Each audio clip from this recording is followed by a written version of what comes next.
Stay tuned if you want to find out what I thought the best Super Nintendo games of all time were, cause here they come right now. Yo brothers, you're at home with a geek? I'm Mark, aka the Little Black Dude. Welcome back to my channel.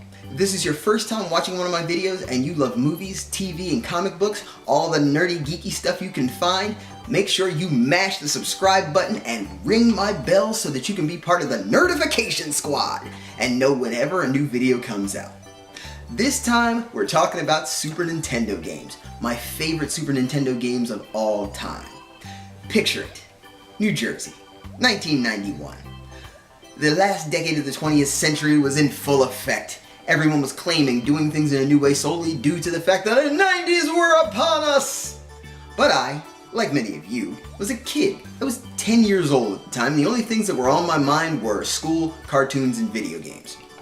This year in particular, though, was special since it was when America got one of the most influential game systems in history. The Super Nintendo Entertainment System! Or the SNES, or Super Nintendo, depending on who you asked.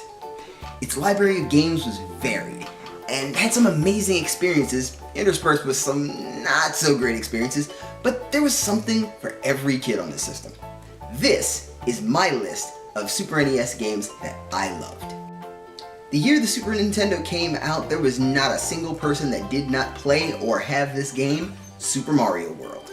It was the launch title for this game system, back when Nintendo always had to put a Mario title out with every game system they put out. It took the franchise to the next level, because at the time, the last Super Mario Bros. Game that most people had played was Super Mario 3, which was amazing. It took everything that Super Mario 3 did well and then just accelerated it. Additionally, we had new ways to play because of Yoshi. Not only was there the green Yoshi that we saw on the package there were 3 others with 3 different types of abilities. Being able to breathe fire, stomping the ground and slamming things, and being able to fly. Those were things that just expanded the game that much further. And it was a great game to play, because it was challenging, but it wasn't impossible. It definitely did separate the real gamers from those who were just casual, because some of the things that you had to be able to accomplish in this game took some real skill. But anybody could pick up Super Mario World and play it and have a great time with it. The Super Nintendo was where I discovered RPGs as well, and this game was the one that made me fall in love with them. Chrono Trigger. It was the first video game I ever beat on my own, and when I saw the ending I was like, this is amazing, I love every minute of this. It was one of my favorite games growing up. Then a few days after I had beaten it, I found out in a magazine that there were 9 total endings in the Super NES version, and I said to myself, I have to see them all! So I've been playing over and over and over again to try and see every single ending. I loved this game so much because I was getting into anime at the time as well, and I found out that the character designs for this game had been done by Akira Toriyama, who we all know is the creator of Dragon Ball. Yeah, mixing video games on my favorite system with someone whose animation I absolutely loved, yeah, that was a total recipe for a winning game for me. Next on the list is Super Mario Kart. This was a first of its kind game, because none of us thought that this was going to spawn 7 sequels. 8 if you want to count Mario Kart 8 Deluxe. The tracks were what really made the biggest difference, because playing this game already was interesting, but the amazing amount of difference between each of the tracks, like for example, all of the raceways, Mario Raceway, Royal Road, if you wanted to talk about Choco Hills, and Rainbow Road, things like that. All of these tracks were amazing, so much so that copies of them from different versions are in all of the later versions of Mario Kart. They were amazing to play. And it was the first time that instead of the cars being the characters, we were actually racing with familiar characters from a set of games that we had already played. This game was fun and it was challenging. There was so much to it that we could not begin to understand how iconic it was when it came out in the early 90s. It's an amazing game, and I don't think anybody has ever played it that didn't at least enjoy some aspect. The first game that I ever played that mashed my love of video games and my love of comic books together was Spider-Man Maximum Carnage.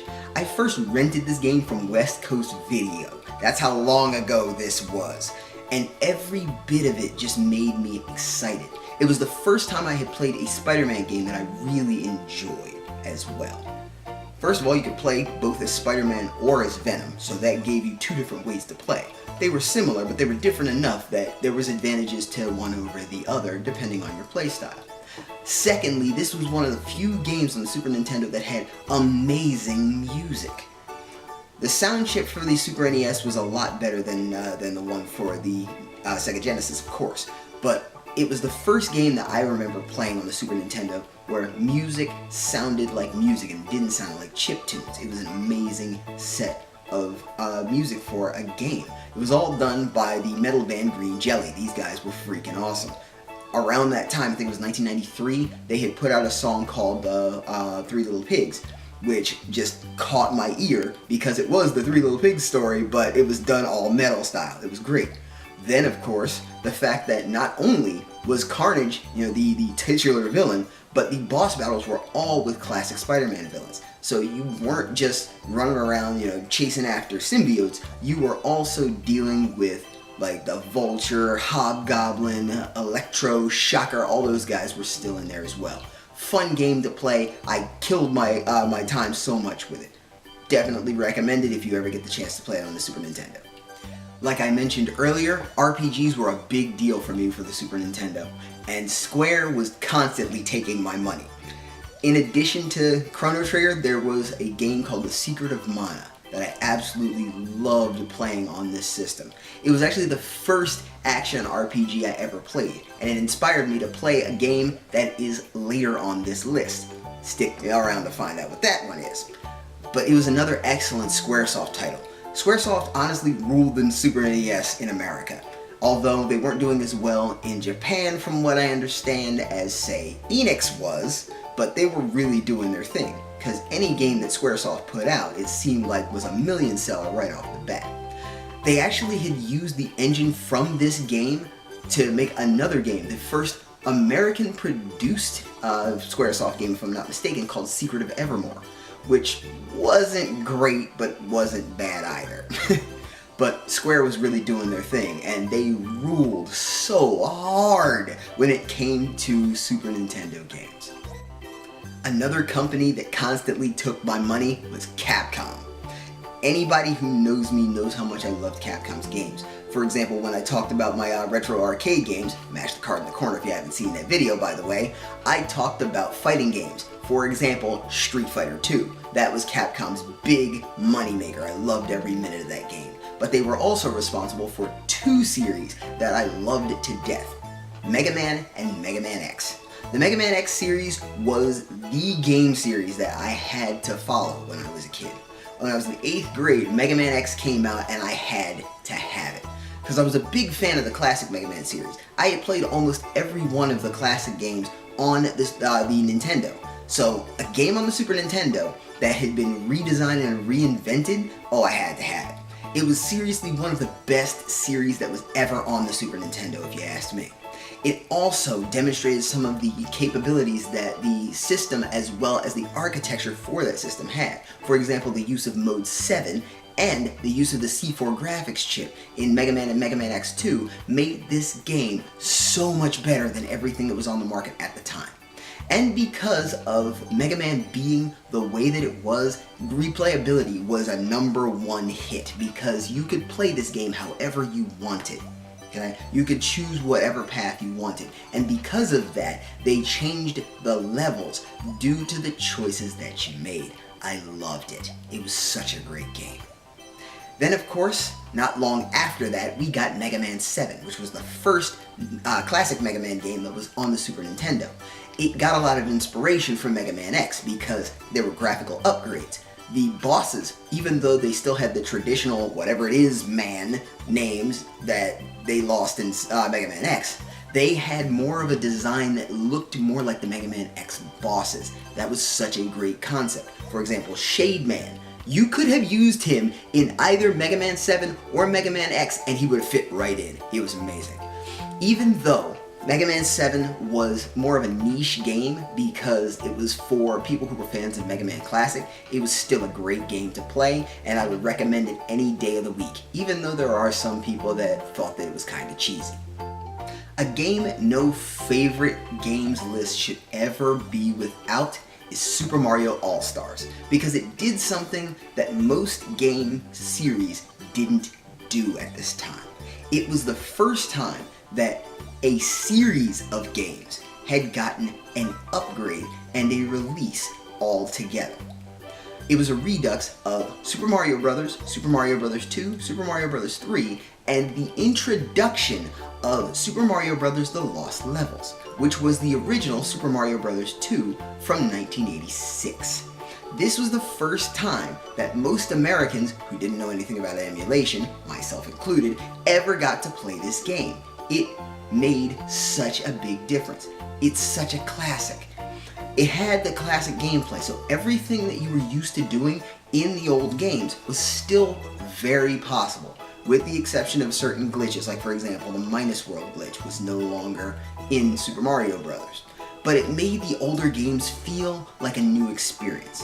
It gave a newer generation, because I was 6 or 7 years old the first time I played Super Mario Bros. I didn't have a Nintendo in the house until I was about 8, but friends of mine had them, so I had played the games a couple of times. But it made these old games feel like it was a brand new thing. And at the time I was about 13 years old, so other kids that were my age when I first started playing that game were just now getting that experience that NES players had gotten back in the past.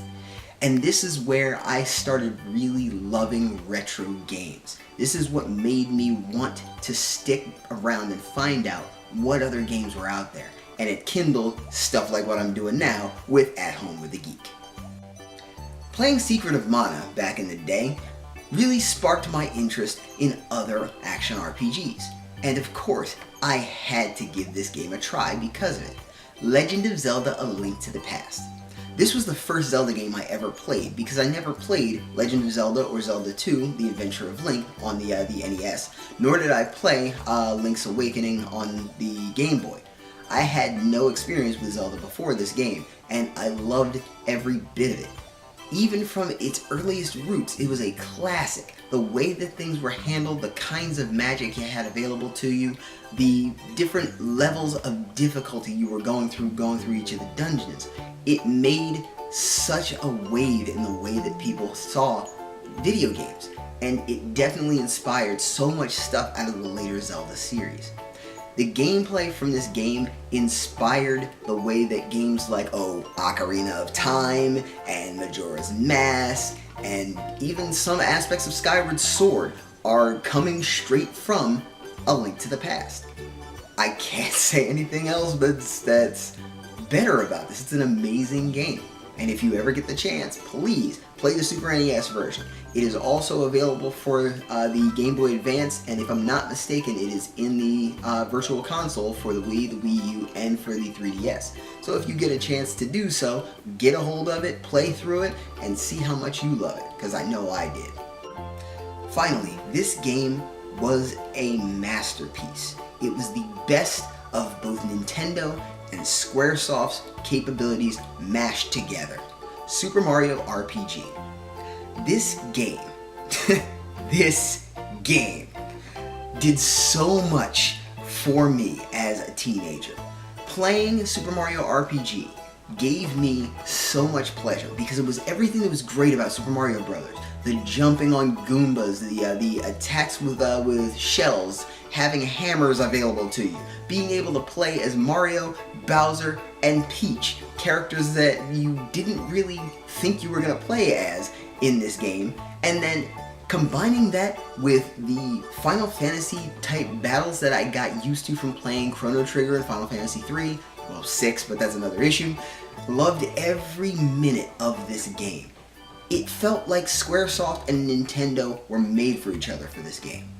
Additionally, the references! Oh lord, the references! For example, Samus Aran is somewhere in this game. You get to talk to a character you are 100% sure is Link, and the boss Culex from Final Fantasy VI is hidden in this game. This was the best that Super Mario Brothers could have done, if you ask me, because the Super NES was a haven for RPG games. So having a Super Mario based RPG made total sense. And because of how well it did, it got a sequel that it was going to be called Super Mario RPG 2, but ended up on the Nintendo 64 as Paper Mario. Paper Mario became its own series, as well as inspiring the Mario and Luigi series RPGs that came out for the Game Boy Advance and for the Nintendo DS. I can't say anything else that would make this game more epic. If you get the chance to play Super Mario RPG, do it, because it's a great game. These were my favorite Super NES games, but there were so many classic ones that came out between the years of 1991 and say 1996 when the Nintendo 64 was coming out.